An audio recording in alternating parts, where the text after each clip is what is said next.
Perkenalkan, nama saya Budi Purwanatarigan dari kelas 1 MJ.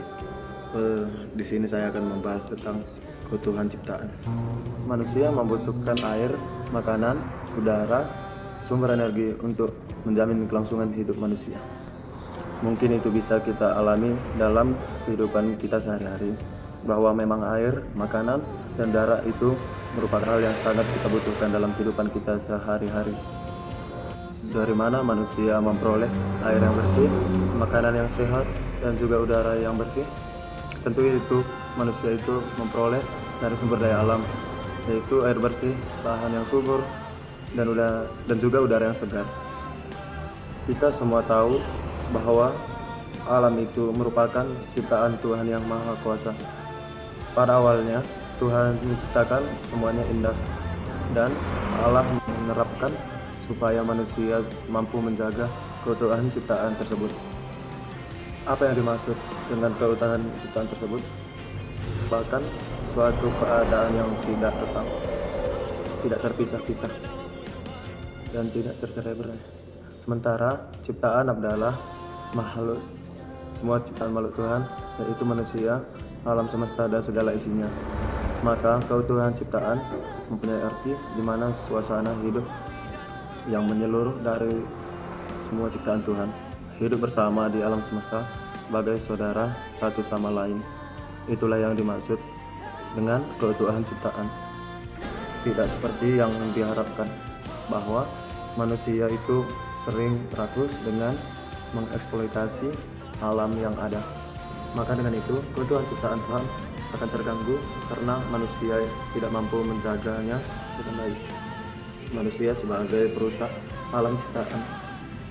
Banyak keindahan alam yang telah dirusak karena orang mengejar kebutuhan dan memuaskan keinginannya sendiri, sehingga masalah lingkungan menjadi suatu yang memprihatinkan.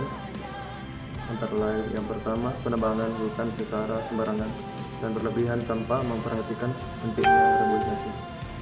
Jadi manusia hanya menebang tetapi tidak menanam kembali, sehingga dengan itu hutan akan semakin menjadi gundul. Yang kedua adalah tentang pencemaran udara, yang ini bisa berasal dari industri ataupun pabrik-pabrik yang ada. Maka dengan itu, dengan adanya polusi udara itu, maka juga keutuhan ciptaan akan terganggu, dan juga kesehatan manusia akan berkurang karena manusia akan menghirup udara yang kotor dari polusi yang dikeluarkan oleh pabrik-pabrik ataupun industri-industri.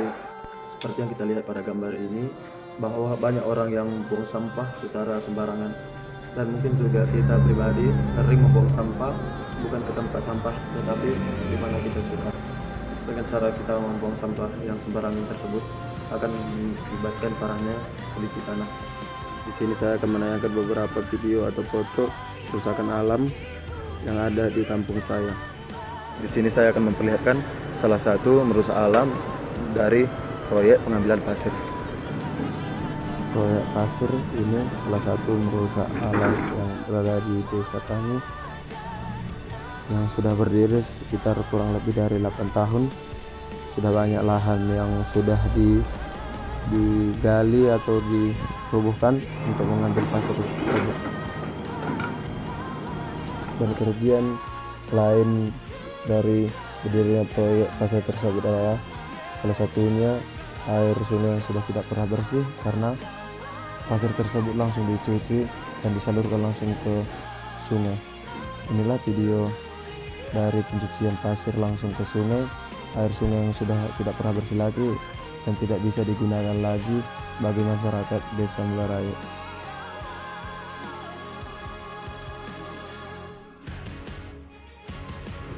Dan yang ketiga adalah sampah. Ini adalah salah satu contoh sampah yang ada di desa saya. Kita tidak boleh membuang sampah sembarangan supaya lingkungan kita terjaga jauh dari kata penyakit, karena di sampah banyak sekali penyakit.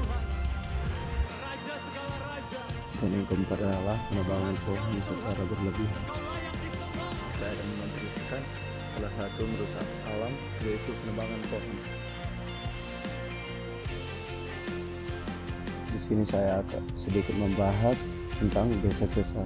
Desa sesar ini adalah desa yang terletak di puncak 2000, Kecamatan Nyayak, Kabupaten Karo, Provinsi Sumatera Utara, yang dihuni oleh pengungsi dari erupsinya Gunung Sinabung. Erupsinya Gunung Sinabung dan banyak sekali warga-warga yang tidak mempunyai tempat tinggal lagi dan harus mengungsi ke tempat-tempat lain. Di sini pemerintah membangun rumah-rumah pengungsi yang berada di Desa Siosar. Dari pembangunan tersebut, banyak lahan yang harus dibuka, banyak pohon yang harus diambil untuk membangun rumah pengungsi tersebut.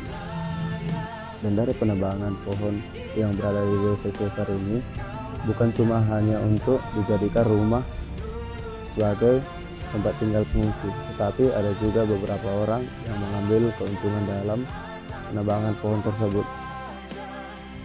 Dan karena terlalu banyak penebangan pohon tersebut, maka udara di wilayah ini tidak stabil dan mengakibatkan sangat rawan longsor. Beginilah lahan yang sudah dibuka di Desa Siosar dari hutan puncak 2000 tersebut. Dan oleh sebab itu kita harus menyadari bahwa kita harus menjaga alam dan bukan merusak alam. Di sini salah satunya contoh yang saya lakukan menjaga alam adalah menanam pohon supaya alam kita tetap sehat dan tetap terjaga. Ini adalah salah satu yang saya lakukan untuk menjaga alam supaya tidak rusak. Saya menanam pohon supaya udara tetap segar dan alam tidak rusak.